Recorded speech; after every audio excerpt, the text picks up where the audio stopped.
Sam एक number का खिलाड़ी और दिल फेंक लड़का था, चाहे वो पहली बार मिलने वाला प्रॉपर्टी एजेंट हो या फिर क्लब की कोई अनुभवी लड़की। कोई भी उसकी नशीली नजरों के जाल से नहीं बच पाता था। लेकिन आज कुछ ऐसा हुआ जिसकी सैम ने उम्मीद भी नहीं की थी। सैम को इन सब बातों से ज्यादा फर्क नहीं पड़ता था, क्योंकि उसके लिए ये सब नया नहीं था। पर जैसे ही उसकी नजर उस औरत के पति की फोटो पर पड़ी, उसे असली बात समझ आई। वो आदमी न सिर्फ बहुत ताकतवर था, बल्कि शहर का मशहूर बॉक्सर भी था। ये देखकर सैम के होश उड़ गए। उसने फौरन वहाँ से भागने की सोची, लेकिन तब तक बहुत देर हो चुकी थी। उस औरत का पति घर के दरवाजे तक पहुँच चुका था। इसलिए अपनी जान बचाने के लिए और ये जानकर कि तीसरी मंजिल के उस घर में कोई बालकनी नहीं है, सैम चुपचाप उन दोनों के बिस्तर के नीचे छिप गया। जब उस औरत ने उसे भागने का इशारा किया, तब वो बड़ी सावधानी से बिस्तर के नीचे से बाहर निकला। पर अगले ही पल दरवाजा खुलने की आवाज ने उस बॉक्सर पति का ध्यान खींच लिया। सैम की तो मानो जान ही निकल गई और वो पीछे मुड़कर देखे बिना वहाँ से भाग खड़ा हुआ। हालांकि पति के शरीर पर ढंग के कपड़े भी नहीं थे, फिर भी उसने पीछा नहीं छोड़ा। वो चिल्लाते हुए सैम के टुकड़े टुकड़े करने की धमकी दे रहा था। फिर इस डर से सैम ने उसी रात एजेंट को फोन किया और अपने लिए एक सुरक्षित अपार्टमेंट ढूंढने को कहा। उसे अंदाजा भी नहीं था कि ये उसकी जिंदगी का सबसे बड़ा मोड़ होगा, क्योंकि सैम के नए घर में शिफ्ट होते ही लड़कियां उससे मिलने के लिए चींटियों की तरह कतार लगाने लगी, जैसे कि वो कोई घर नहीं बल्कि लड़कियों का कोई गुप्त अड्डा हो। लेकिन एक दिन एक लड़की के अचानक आने से मामला काफी अजीब हो गया। तुमने आज चश्मा क्यों नहीं पहना?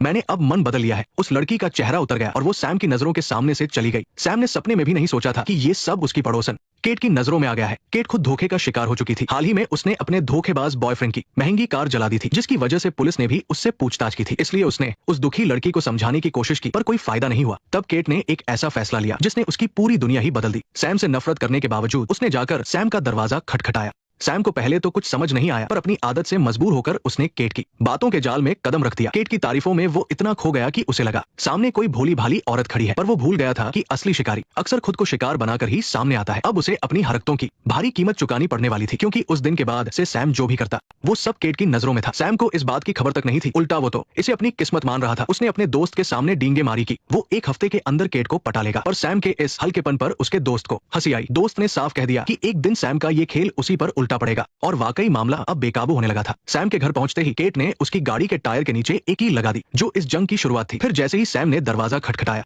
केट ने जानबूझकर अपना कंधा थोड़ा खुला रखा ताकि सैम की नजर उस पर पड़े। सैम को देखते ही केट ने एक बहुत ही प्यारी और मासूम मुस्कान दी। सैम ने अपना नाटक शुरू किया और बहाना बनाया कि उसका नमक खत्म हो गया है, इसलिए वो केट से कुछ मांगना चाहता है। पर केट उससे कहीं ज्यादा स्मार्ट निकली। सैम का मन अब डोलने लगा था और उसे अपनी प्यास बुझानी मुश्किल लग रही थी। केट ने उसे नमक दिया, पर सैम तो जैसे उसकी खूबसूरती के ख्यालों में ही खो गया। केट ने एक तरफ तो उसकी तारीफ की कि खाना बनाने वाले मर्द बड़े आकर्षक होते हैं, पर साथ ही उसके डिनर के न्योते को भी बड़ी चालाकी से ठुकरा दिया। सैम की बेचैनी अब और बढ़ गई थी। उसे लगा कि ऐसी अनोखी लड़की उसे पहले कभी नहीं मिली। तभी उसके दोस्त ने उसे समझाया कि ये एक बहुत ही खतरनाक संकेत है, क्योंकि जब कोई मर्द किसी औरत